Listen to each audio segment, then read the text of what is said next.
This is the Healthcare Education Transformation Podcast, a podcast brought to you by two physical therapists devoted to helping physical therapists and other healthcare providers become better educators to patients, students, the community, and each other by interviewing prominent and passionate people within the realms of healthcare and education. The Healthcare Education Transformation Podcast is intended literally for educational and entertainment purposes only. No clinical decision making should be based on only one source, and therefore this podcast should not be used as personal medical advice. While care has been taken to ensure accuracy, occasionally mistakes and factual errors can be present, as we are only human. This is our journey on the road to becoming better educators, so get ready with your pen and paper as class is about to begin.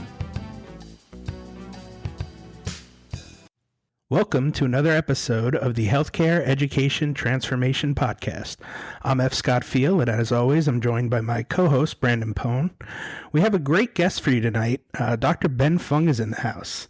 As an independent media producer and startup entrepreneur, Ben is a healthcare clinician turned social media connector with experience in optimizing growth for companies and investors in various industries, including healthcare, geotechnology, human resources, and marketing. Ben serves as a COO of Updoc Media, a marketing agency for health tech businesses, and a CFO of Recharge, an investor-backed CrossFit physio mindfulness hybrid with a mission to redefine the healthcare experience by breaking down the silos of medicine, health, fitness, and wellness. Well, Ben, I think Brandon and I both have you to thank for kind of bringing us together for this podcast. Brandon had this great idea and reached out to you, and you kind of knowing my current predicament and stance on education, you kind of guided him in my direction. We talked it over a little bit, and boom, a few weeks later, the podcast was born. So thank you for bringing us together. And now, Ben, if you don't mind, could you tell us a little bit about your academic background? Because I kind of feel like my story's similar to yours, where I was, mainly a B student, kind of had a low GPA. I was an English major, which was a weird fit. But I still went on to not only get into PT school, but kind of parlayed into a relatively successful career. You bet. It's funny that you mentioned that because next week I am going back to my undergrad alma mater where I so expertly curated the lowest GPA of my life to speak at an NIH sponsored event as their keynote. So I think that's it's a tale to share for sure, as well as a point of reality and encouragement for those that may not have the most shining GPA. So in my academic pursuits, like many in say high school, they're telling you, take the most advanced courses you can. If you can go directly to college, do that. If you can take AP, do that, and blah, blah, blah, blah, and so on and so forth. And the goal was to get to the top 10% of your school. And I didn't even meet that, even though I did have fairly good grades. And it was a struggle. I think I did well enough just because I didn't sleep. And that's kind of where my non-sleeping lifestyle began in the mid-late teens. And then into undergrad was at UCSD, Revelle College, and I pursued a major in bioengineering pre-medical. It used to be called biomedical engineering, BMEs. Now it's just called BEs, I guess, or BENG. And then I eventually got a degree, a minor in psychology as kind of a side interest, but also as a way to hopefully boost that GPA, which ultimately landed at 2.8. Not exactly the highest out there. Very nicely done. Very nicely done. I think I was right about there with you. Just under the 3 level. I feel like the Olympic gymnast that landed and fell, right, and rolled 20 times and then got up and then, threw my arms up in the air like I stuck the landing anyway. And, it worked out. The crowd goes wild. Yeah, the crowd goes wild. I recovered. I totally intentional. In any case, I went down that route for a while, and like many that get completely rocked by undergrad, demoralized, depressed even. I just decided, I'll just hit the workforce. I'll become a bartender. I'm in San Diego. I'll just surf and bartend. That'll be good. Eventually, that didn't go well with my family. No, you got to get a real job. So they had me volunteer at a health facility that had a physical therapy department. They're like, oh, you're into sports, right? I was like, I guess, like martial arts, but not sports. I'm like, well, people get hurt in martial arts, don't they? I'm like, yeah, sure. Don't you want to know how they get better? I'm like, sure, why not? If you're going to make me, twist my arm, let's do it. So I volunteered at a physical therapy clinic. and loved it. You just loved every part of it, the engaging people, just being basically the unpaid aide or the unpaid tech. And I thought, hey, I could do this. And eventually one of the managers said, hey, you should apply for a job. We happen to have an opening, wink, wink. And so I did, which took away my bartending hours. And so then I was a PT tech and surfed for quite some time. And eventually the clinicians there are like, look, you're too smart and too young to just do this for the rest of your life. And so they encouraged me to go and become a full-fledged PT. And so I had to go to junior college, grab some of the prereqs that the UCs didn't have at the time, and eventually applied, got like a mediocre GRE, and then got in. I actually got into the first place that I applied to. And I think it really it had nothing to do with any of my marks. It had everything to do with the fact that I was probably the most awkward interviewee amongst the entire cohort. And so they let me in, and that's where everything changed. Because before then I would say I saw myself as a mediocre, at best, academician. Like I knew enough to get somewhat okay grades. I knew how to get terrible grades in a large university system. I knew that I was smart enough, or at least had the intellectual capacity to process knowledge in a meaningful way, but I couldn't exactly put that down on paper when the Scantron came around. And when PT school came, it came to that like back against the water point. Like I knew, this was for reals now. Like I couldn't really dig myself out of any of this kind of debt. So I have to make this real. And I never studied so hard in my life. And I ended up graduating with honors there. And then later graduating with honors for my MBA, my online MBA with the University of Michigan. And ever since kind of turning that academic curve where I was once labeled this terrible undergrad student, academic probation and all. But then now twice graduate schooled with honors. So that's my story in a pinch for school. Yeah, no, I think that's a fantastic story, Ben, and thank you for sharing that. And I think that just serves as a fantastic reminder to all those listening that how, the tables can turn very quick. And I think that was very inspiring. So thank you. Now, Ben, you had the honor and privilege of speaking at this year's Combined Sections meeting, which, for those that don't know, is the big annual physical therapy conference, and your topic was heavy into discussion of social media. Do you think you could give our audience a little summary or your big take-home messages from that talk regarding your outlook on social media? Sure thing. I mean, social media now is just the way people connect. It used to be, a pen, pad, paper, phone, handshakes. We have all of that now. Now we add the dimensions of all the various social media platforms out there.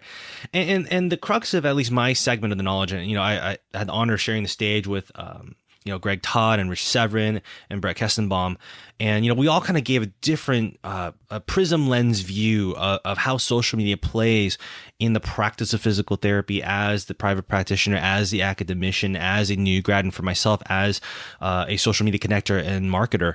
And my crux really had to do with connecting the physios, the clinician mind with the consumer mind, and to speak in their language and to make daily shares, or at least regular shares, of the wins that our patients have all the time. And that if we do that, if we can be so consistent about putting our customers as our heroes on pedestals for the efforts, because truly it's their efforts and their wins, we're there to guide them, then all of a sudden we have a brand of a community, or the community. We have the brand of the public, something that can be shared, victory shared by all. And that was really the umph of what I was trying to get at for many of the clinicians that were there, and the students and the professors.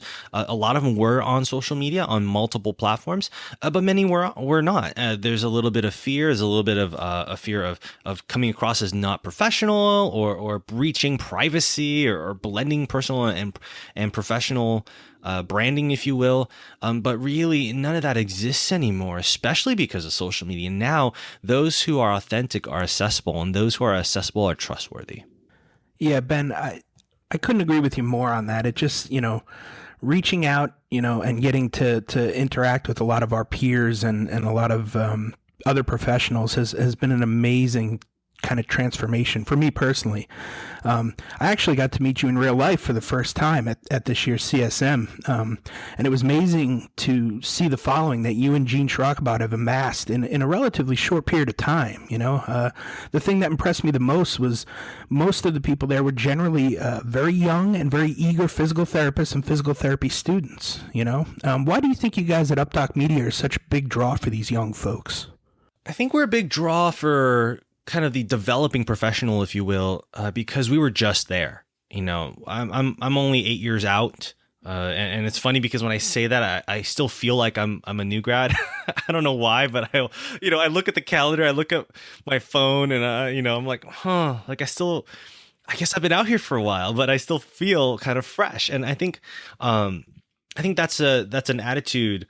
It's a mindset that I think is relevant that, we chatted about, in the pre-show, which is the willingness to learn. Always, always to be willing to learn no matter what comes along, and to always hold yourself in a position and posture that you don't know it all, but you're willing to collaborate to find out what that next thing is, what that truth in that moment is. I think the other thing that we do that is very different, different from a lot of the other brands out there, is we give. We give unquestionably and without asking. We started the Updoc Media footprint by blending the Therapy Insiders podcast as well as my personal blog and the co-founders, kind of mutual personal brands all into one thing that was then called Updoc Media. And for myself, the first thing that we put out there, since I was known as a blogger at the time, was I think it was called the PT Job Market Outlook 2.0. And I had the 1.0 on my website and personal blog, but it wasn't really fleshed out. And the 2.0, I fleshed it out a lot, and it was really the precursor to what is now known as the PT Job Market Pulse, which is a live trended open source data set that anybody can look at.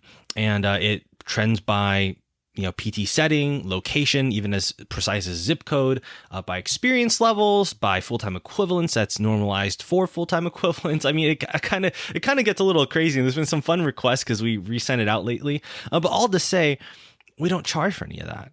And that's stuff that, that's stuff that employers can barely get their hands on, that the U.S. government can't get their hands on until a year or two later because they don't have the resources to process the data so quickly. And we don't charge for it at all. And everything that we do first and foremost out of goodwill to elevate our profession from within, and then to make business gains on a mutually beneficial level with the people that come in as our clients and our customers. Yeah, no, for sure, Ben. And, and I can totally attest to that, with all the content that you guys are giving out. And I think, at least from my perspective, what kind of really draws me to your guys' company is I first kind of found out about you guys when I was kind of in my later part of school. And, just seeing the content that you guys put out there that was free, and the fact that it was kind of so different in terms of I've never heard this stuff yet before, like from any clinical, like from when I was in clinicals or even when I was in school. And I was like, holy cow, this stuff is what I feel like I should be learning too. So, I gotta admit, that's one of the big reasons that at least that drew me to you guys. I think that's absolutely huge, and I think kind of skipped my mind because content and topic transparency is something that's just part of the culture of what we created at Updoc, and a lot of the taboo subjects are stuff that we're trying to unveil because we feel we also know, just based off some of the business, HR, and general like economic studies out there, the more that there's shared information, the better entities can work together for better gain. It has a lot to do with just economic dynamics out there.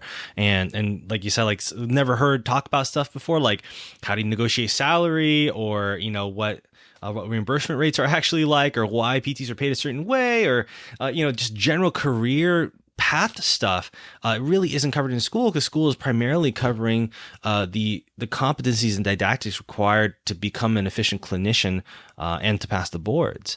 But there's all sorts of other things that were previously taboo that just intrinsically believe never should have been taboo, and can only stifle us further if we don't unveil these things and talk about them openly. Yeah, for sure. And social media definitely seems to be one of the best and most popular ways right now to do that. And Ben, with that being said, do you think that you could tell our audience about the main social media platforms, like including Facebook, Instagram, Twitter, Snapchat, LinkedIn? And do you think you could kind of go through some of the pros and cons of each platform in regards to marketing? You bet. While I take a Instagram story, snap right now and add it. Oh man. There we go. That's how dynamic social media can be. Podcasting. Exactly. Right now, it's on there next to my being sick like a dog, but then now us recording a podcast together. So I would say, you can start the social media journey if you really want to go retro, back to stuff like LiveJournal and MySpace, and it was just a way for people.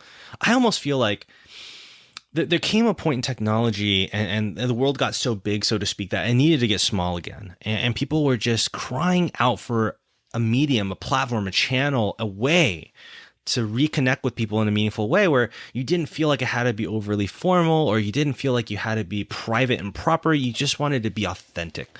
Eventually, you spin that clock forward back to now to present days, and you have platforms like Facebook, Instagram, Snapchat, Twitter. You have aggregation tools like Pinterest and Tumblr. You have blogs, you have YouTube. I mean, the thing just goes on, and I expect it to. And these are just stuff that's popular in North America, not to mention stuff like WeChat and Weibo out in in Asia. So, in a quick breakdown, I would say that you can start with Facebook simply because of the usership. There are so many users on Facebook that whether you are trying to build a personal brand or if you're a business owner and you're trying to build a business brand, you can't go wrong with investigating Facebook and how you can build your digital footprint out on Facebook. Facebook is probably the most sophisticated of all the social media platforms simply because it's been around so long and they've intentionally made it that way. They've made it its own ads platform, its own user-generated data marketing tool, its own search engine. It's become everything. It has the ability to share photos and videos, as well as internal blog posts that many people use because it just gets a little bit cluttered, but it's become a thing. And Facebook essentially is perhaps the most comprehensive way to peer through somebody's shop. It's as if it's the multiple windows in a strip mall that peers into a shop that allows you to see certain aspects of it from the front to the back, to say if it was a bakery to maybe like the side cook's room where they're preparing the dough. It gives you kind of this glimpse into everything as well as a tangible way for you to walk through the front door.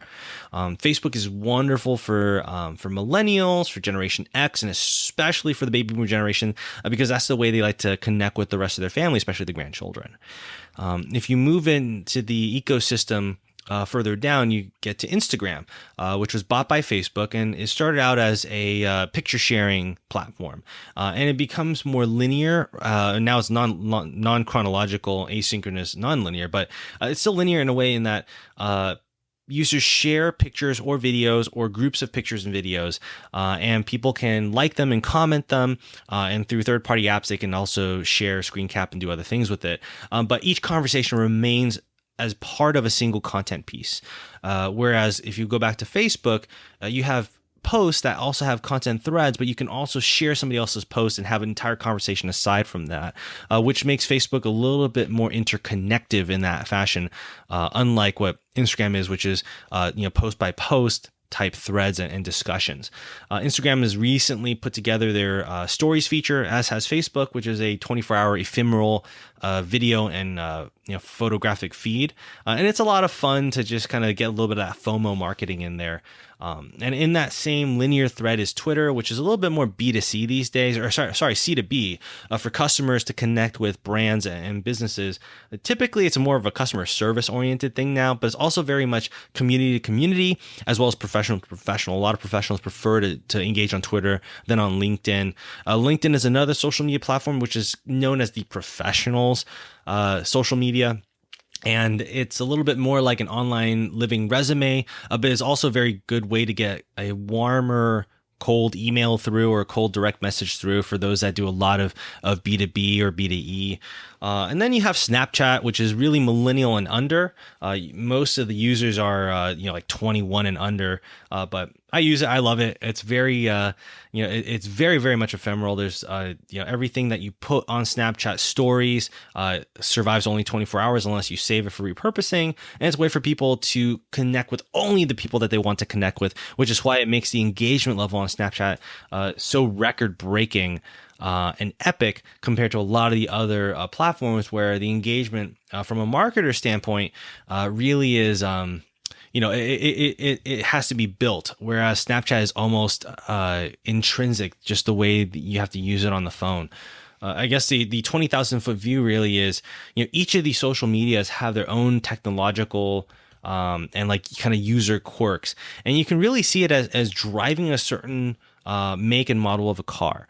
Some of these might have, power steering or different types of wheels, or it might be stick shift, but they're all a certain vehicle on the highway of being able to connect with your audience. And I think that's the number one thing that you have to think about as a marketer is these are simply tools as part of an entire ecosystem of how you can connect with your audience in a meaningful and authentic way. And when you do that, and you match your audience segments with the right tools, then it doesn't really become such an arduous process. It actually becomes more of a game of actually, like making people chuckle or finding ways to gamify your brand in a way that can cause some fun in somebody else's life rather than going down some kind of sales funnel route. Yeah, Ben, you sold me on Snapchat with the spectacles. Once I got a pair of those, I was in, man. I love spectacles. There's actually, oh my gosh, okay, we have to tangent on this for just like 90 seconds. I have to check it out still, but apparently in a local mall, there's a spectacles kiosk. And it looks like a minion because of the way they put it together. I haven't seen it yet. My wife told me about it. It looks like a minion, but it's like an eyeball in the middle, and it's actually the round fish eye lens of the spectacles capture. And you don't know what it is, but it stops the show. Like everybody that walks by it, they just have to look at it until they can figure out what it is. And then in front is going to be a representative with like a nice looking platter with the 3 different types of spectacles that you can buy. And all the meanwhile, this minion looking thing with an eyeball is showing you all these cool things that you can do with Snapchat spectacles. That is pretty cool. Well done, awesome. Snapchat. Well done. For sure. And coming out with some creative stuff. Ben, how do you feel that overall social media is impacting today's physical therapy students? And what do you foresee for future generations of therapists with regards to social media? I think what we've really seen, especially since I would say the early-ish 20 teens, is that the world has truly gotten smaller. Like I said, I think that as a culture, as people, we felt the need to connect again and to connect with people that were like-minded, that had similar passions, but were different enough and would challenge us and keep us accountable to growth. I think we saw that very strongly, especially in 2013. It's kind of like that year I feel like it all kind of blew up in a great way. And what that has done is made our collegial world a lot smaller. You're it's no longer this regional by regional networking. You're just reaching across, the map and going, hey, I want to connect with somebody across, UpDoc is a great example. Like Gene Shirakabrad and myself, we did not physically meet in person until we had been in business for something like 8 months. We didn't physically shake hands and hug until 8 months of having already done business, simply because of social media. And you can actually gauge somebody's authenticity and trustworthiness and viability as a business partner just through that. And what we're seeing and what I foresee for physical therapy students and practitioners moving forward is that we're going to see a lot more collaboration across programs, across clinics, entities, because social media is going to make it so that the barriers are a lot more shallow than they used to be. I see social media as a bridge. It's a bridge that's flexible, that can go, across cliffs and over mountaintops, like in ways that, may defy your typical physics metaphor, but in such a wonderful way, because it makes it so that conversations can start much easier. And that's probably the key right there, is that we can have more conversations. I think that's something that needs to happen for every industry, but for this very tight knit industry that holds true to its roots, that also needs to expand its branches and leaves. That's something that's going to be invaluable for our culture as a profession in physical therapy. Yeah, no, for sure. And, just seeing the amount of things that social media can do in terms of connecting us with each other first and foremost. But with that being said, Ben, with all the platforms that there are out there and, talking about what you think is going to happen from a person level, what are some changes that you think are going to happen in terms of the platforms? Like, are we going to see certain platforms become more popular overall? Are there new platforms that are up and coming that you think are going to kind of make their way into the field? Or I'm kind of curious on what's your take on that. I think we're at a point where we're getting a little bit of media ubiquity. I think I spoke on this with the PT Tech Talk podcast, where we're at a point in digital media where everybody has everything. I'm thinking way back to kind of when the first AOL discs came out and everybody just used them as as ornaments or something. And at that time, everybody had everything except for AOL because nobody trusted. It was online. Who knew what was going on? NetZero was there. So, respectable brands and respectable people communicated through the ways we always knew, and which at the time was traditional mediums like print, like snail mail, billboards, radio, TV, and that was basically it. Magazines maybe. But now we are in a world where social media is the contemporary version of print ads. And so I feel that we're at a point where we're seeing this media ubiquity, which means it's time to up our production value, and B, keep our eyes out for consolidation. That's something that was interesting that occurred early in Internet 1.0 and kind of transitioned to Internet 2.0, which was the ability to curate your own content as a user. And that's something that we're seeing right now, which is consumer users are starting to curate their own footprint, and they're trying to curate their own user experience. They don't want to be on every single platform. They're on multiple because they kind of have to be. And so what I expect coming down the road isn't so much new platforms. I'm expecting consolidation of platforms, at least platform experiences. Yeah, synergy. Exactly.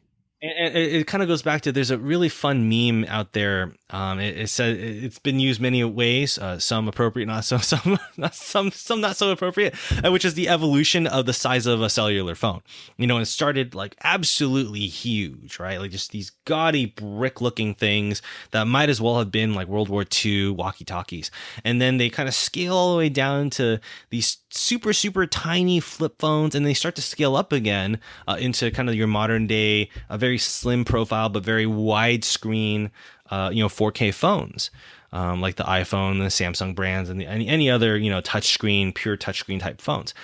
Well, technology, just from my engineering days, always goes in cycles. So right now we're at the tip, in my opinion, we're at the tip of that crest where screens are as big as they need to be.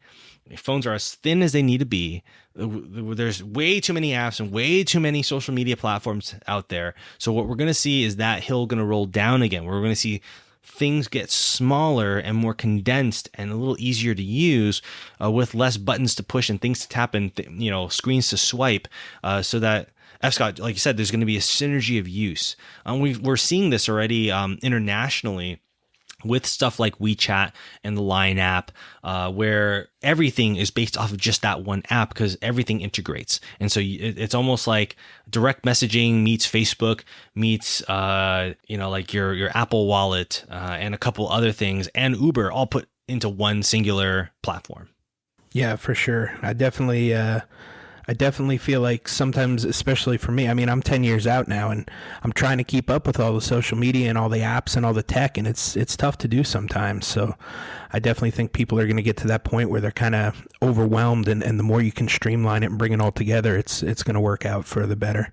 So Ben, I know you've done a lot of guest speaking events, and you've had some keynote speaker type opportunities, and I'm sure there'll be many more in the future, but have you ever done any guest lecturing in the classroom? And is that an avenue that you feel like you may visit more in the future? I'd be very open to it. I've done it sparsely. A lot of it has been done virtually through Lunch and Learns and like guest business lectures through Skype or through Google Hangouts or any other platform like that. I've even done one through Facebook Live because Skype failed us. So I've done one with the, I think, Eastern Tennessee State University DPT program. Shout out. And all of that, I think, started back in about 2013-ish again. And I've been in person as well to speak in, physical programs. Out at Roanoke, I've done one. Here in San Diego, it's the San Marcos branch of St. Augustine. So it's stuff that I have done, and I think I very much welcome it if a program feels that I'd be an appropriate match for them. But I would invite all the programs to invite not just alumni, but just anybody of local repute to bring in content outside of the usual didactics. I think that is just such a valuable tool because they're right there, boots on the ground in the trenches. Yeah, no, for sure. And I think that would attract a lot of students too. So, Ben, for the first time on the show, we're going to bust out the time machine for this next one here. So we're going to rewind. We're going to go back around 8 or 9 years. So if you, Ben, when you're fresh out of DPT school for a few years, and you decided you were going to pursue a role as an adjunct professor in a DPT program, what would you do through online and social media to achieve this? So this is interesting to me, very personally, because my final pre-graduate residency was a teaching residency. I actually opted not to take a clinical residency because I felt that I had pretty strong clinical rotations up until that point. And also, I actually had aspirations to teach. And so I took up a teaching residency where I taught cardiopulmonary rehab alongside of the primary professor. I taught about a quarter of the content, learned about various like test taking and different types of teaching strategies in terms of reaching different types of learners. So it was very, very cool stuff. So if I were to use social media and to try to get back in that world, I think the first thing I would do would be to create a footprint of some sort based off of my brand persona. So for myself, I'm a very kinesthetic person. I'm also very auditory, but I also feel that I learn the same way I teach. I move a lot. I like to make noises. I like to throw in a little bit of comedy. And so video would be kind of the avenue I'd like to take. So I'd probably start something like a YouTube channel or a regular social media live broadcast. And I would like to present novel ways of teaching, learning, but also community education, because I feel that that's a huge miss in our field, that also massive opportunity for us to do. And I would like to position myself as a content expert or maybe a methodology expert and actually do very much what you guys are doing right now, is to expound on what we're missing in the educational experience. And having both the content proof, then I would like to use social media to create a social proof around my position to perhaps be accepted as an adjunct professor and then eventually an associate and so on and so on. And then along that path to document how I decided to share my knowledge, not out of like, here I am teaching you, but really share my knowledge as a, hey, let's share and conversate about these topics. That's what this is about. It's about conversation. And then I would like to share my journey about how I made my way in, got my foot through the door, whether it was through the local DPT program or PTA program or kinesiology department or ATC or whatever it might be. Might be the local, I want to say in my second year out, I was invited to a Master's of Nursing program to give a little talk on musculoskeletal screening for acute care. And so any kind of opportunity, I would use that as a shared journey to, once again, have that shared win, where my win is everybody else's win, because I want it to be. And then get the ball rolling deeper and share and so on and so forth. You're hearing that theme of sharing. Yeah, for sure. It's a pretty common thing. And, and with that, Ben, you and Gene are constantly giving out free content. And I think the entire PT world has significantly benefited from what you guys have put out through Updoc Media. But what do you feel are some other ways you feel like you help educate the masses as to real world issues in healthcare and business? Outside of the content that we put out there, because I feel like, content is great. Content lives forever. And a lot of people know my quote, content is king, marketing is queen, consistency is key. I think what has been added to that is that because the content is put out there, the conversations have been made okay. I think that's the other theme too, is, you share as much as you can for shared gains. And I'm not just saying give everything away. I'm just saying that where there is mutual gains, we should enjoy those things. But conversations are something that are very, very powerful.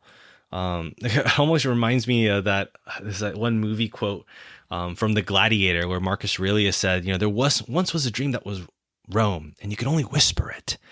because it was so fragile, and I feel that a lot of these ideas and concepts and innovations that are out there, they start out very fragile. They start out as these quiet conversations because we're not sure if they're valid or not. If there's any kind of, what's it called, compounding gain throughout our industry, throughout our profession, that I hope that we've left an imprint or are beginning to live an imprint, is the ability to have conversations that we haven't had before, and based off of those conversations, take new actions that we haven't taken on before.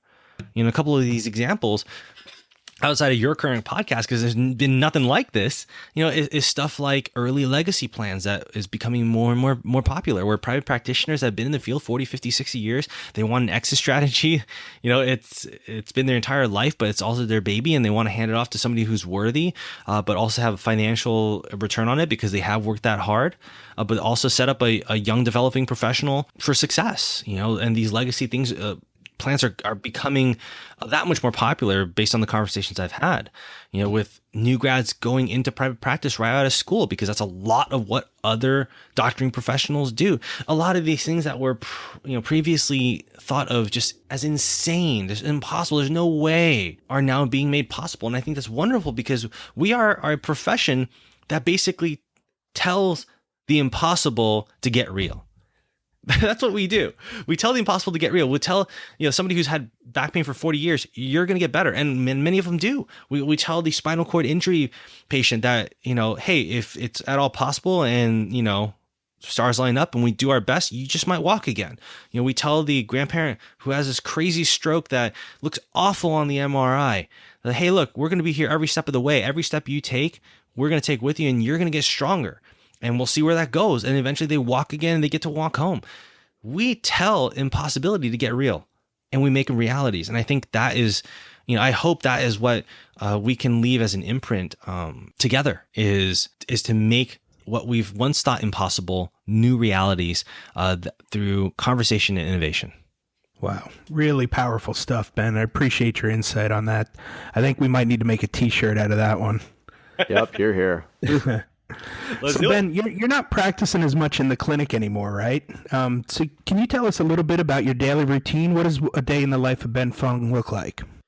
Day of life Ben Fung is crazy. I think it's best narrated from nighttime. I'm kind of a night owl just by who I am. And so typically my night starts somewhere around 10:30, and that's where I start to get a lot of good work done, or I choose to rest. It just kind of starts right there. If I've worked really hard the day before, or I worked out really hard during that day, then I will take that time for myself and spend some time with my wife, and we just hang out and binge watch something Star Warsy for 90 minutes. But other than that, otherwise I do a lot of my best content work at night, just because the house is quiet and nothing's going on, and I just get this weird clarity late at night. And so I'll work as long as I can or as I need to. And that may or may not take me till 1, 2 a.m., sometimes 3, just kind of depends on how much kind of I have, or how much epiphany I've received repeatedly, or how tired I am, because that might end at 12 and we'll see. But typically about till 12 or 1 is usually what happens. And then sleep comes, and then if I have East Coast calls or any kind of like time sensitive deliverables that are East Coast oriented, then I'll be up pretty early, 5 or 6 is early here in San Diego. 6 or 7 still early here in San Diego. But I like to get up in what many consider the mid mornings, which is kind of the 8-9 zone. And then I'll just make sure that the team is organized at UpDoc, as well as any other things that I need for like a customer clientele facing stuff. And then for the rest of the day, it's very much fluid and intermittent. I might go to the gym where I've been picking up Muay Thai, or I might hang out with family a little bit while I get work done, which is the nice thing about having a digital business is I can get work done anywhere. I've taken many consultation calls out of Disneyland, which I'm very proud and happy to say that I am. It's hilarious. You're like, are you at a fair? I was like, no, that's Disneyland. Must be rough, Ben. It's terrible. But it's not easy all the way through. I mean, it definitely wasn't easy starting out this business. There's that whole hockey stick thing. You lose a lot of money before you make money. I had to take out my retirement fund, pay the taxes on that and whatnot, just to seed some of the household finances to getting this stuff started. So that's kind of like a rough painting. I don't see formal patient clients anymore. I used to for cash, but those days are done. And I do what I can to keep my training partners at Rebellion Martial Arts, shout out, keep them as healthy and injury free as possible, or training injury with injury smart and modified activities and all that jazz. And then it really just does depend. I mean, there'll be days like this where we're recording podcasts. Other times I'm on live broadcasts at random times of the day, syncing up with the UpDoc team, some of the UpDoc interns, people I mentor, some of the Pathfinder members, which is the mentorship group that I run.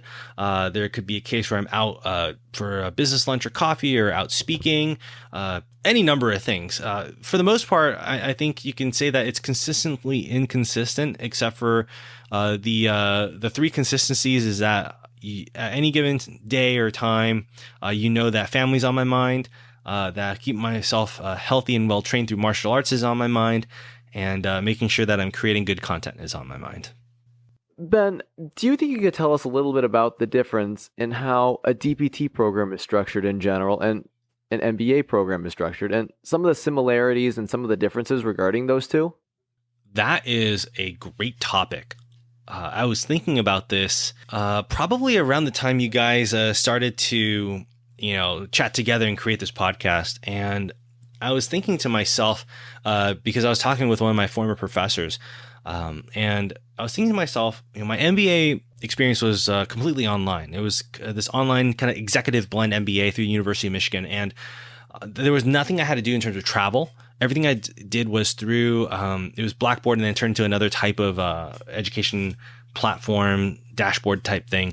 And so nothing I had to do was severely time dependent. Like, I didn't have to show up to class and click and log in. I didn't have to, physically arrive anywhere. Everything I needed, I could get online on a modular level. So it's not like I could just put everything off to the end. Like, every week I had to keep up with conversations, discussions, and video chats and assignments. But it wasn't like, Monday from 8 till 11, I had to be there for anatomy. It was just, show up as when you can, make sure you get the work done, because that's what matters most, getting the work done by the deadline.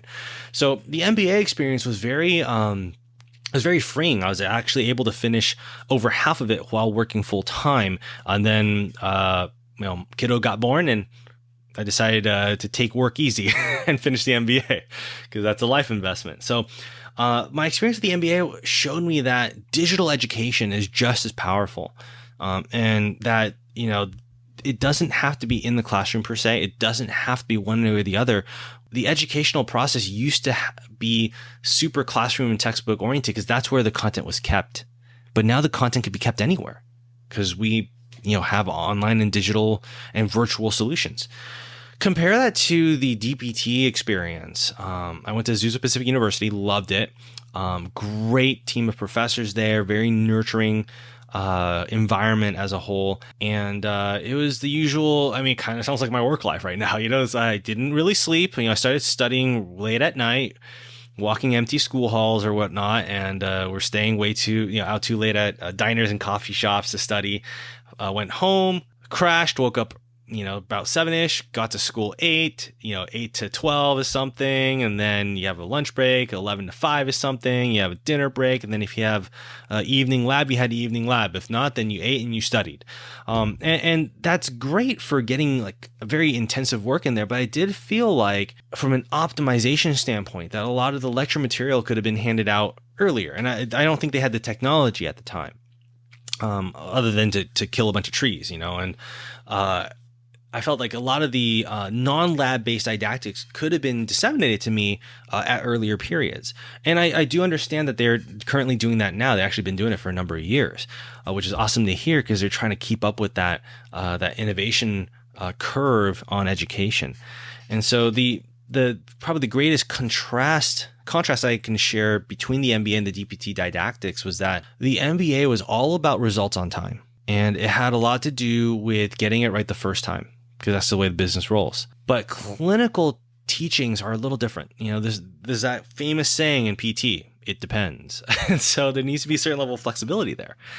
And I think that is needed and warranted, because they're two different fields. But the biggest difference, I would say, would have been the structure, is the irony of the structure. As ironic as it could possibly be, business, being as specific as it needs to be, had the most flexible platform for learning. But the clinical world, which needs to be super flexible, actually had the most rigid. Now, I'm not sure if that's good or it's bad, but I can share that that was the experience. And I think that there's definitely a discussion to be had about how they can learn from each other. Yeah, wow, that's wild, Ben. When you take a step back and you really think about that, I mean, that it almost seems counterintuitive the way that we're running both programs. A little bit. Ben, we generally like to ask all of our guests this last question as we kind of wrap things up. But if you could change one aspect of higher education, DPT or otherwise, what aspect would you change and how would you go about changing it? I would change the candidacy process. And I think I need to double back before I can explain how to change it. Is so many programs, and rightfully so, there is some legitimate research out there on GPA and how that leads to success in grad school and GRE scores and all that stuff. Like, there's a lot of research there, and I agree with it. But there's also a lot of intangibles when it comes to betting on the number versus betting on the person. And I think that's what I really, to give it details, that's what I would like to change. Is I would like to change the way candidates are measured and processed for acceptance. To me, there's too much weight in this world, and this is coming from a numbers guy. There's too much weight in this world that tries to quantify the qualities of a person. And I think that, that betrays us a little bit as a society, but definitely as a profession of physical therapists and physical therapy assistants, where before you even get a chance, before you even get an interview, if you don't have the numbers to stack, then that's already game over. And again, there is research to back that. I'm not denying it. I'm not knocking it. But I also feel like you're changing the wild card. To quote popular lore, I think one of my favorite movie lessons is from the movie Gattaca. And it was, it's this kind of post-utopian or maybe it's a current utopian society. People are supposed to go to Mars, something like that. And only the genetically advanced and perfect get to, elevate their lives to live on Mars, to get out of the slum of the earth. But the person that gets to go up actually turned out to be the most genetically imperfect, who had, born with, heart problems and is left-handed and all these different things. And, and that's a personal hit on my note, which I can only extend, eternal gratitude towards my professors, is accepting this guy, this San Diego surfer and continues to be immature and just doesn't take life that seriously, with a 2.8 GPA and a basically average GRE score. But they took the time to get to know me. They took the time to interview me and to see what I was really about, to see what would happen when the rubber meets the road, when the grit is on the line, and you have to have the intestinal fortitude to go through something like graduate school. It isn't always about the numbers. And it's funny because they said that too during orientation. The chair said, if you look around, there's many of you that came in here with distinction undergraduate. Not an easy task, no matter where you are. There's also some of you that barely came in here by the skin of your pants and or skin of your teeth, or whatever that thing is called. And you guys are on probation. I was one of them. But here I am, I think I came with the second lowest GPA, but I graduated top 3 in my class, and it's not like a testament to just my individual capabilities. I think it's a testament to my professor at the time that had the foresight to say, hey, this guy's made of something that we can actually mold into something powerful and useful to our profession. And that's what I would do to go about changing. Is I would make the candidacy process, and I think technology has to be part of the solution, is to look at, hey, who is this person really? Can we get some interview-based qualifiers before we knock them simply because they don't have the GRE scores for it, or they don't have the GPA scores? Like, what is the actual story here? And there are softwares out there that are trying to crack this code in the HR and employment world. But that's what I would love to see is to see the world of academics serve as the first bridge between, pre-grad real life and then post-grad real life, so that not everything is based on only the numbers that may not tell the whole story. Yeah, Ben, I could not agree with you more. Like I said, my story kind of aligns very closely with yours, where didn't have a great GPA, But I think, some of my imperfections, if you will, or my little intricacies, like being an English major and being able to communicate pretty well, got me into PT school. It got me that interview at least. And that is where I was able to kind of shine and show that, the intangibles are there, and you would have missed them had you just gone by GPA. I actually, at Wake Forest there, shortly after I graduated from undergrad, they were one of the first schools to get rid of SAT and ACT scores for entrance. Wow. Which was awesome. And I wish that more, and I'm sure they will, more schools will follow.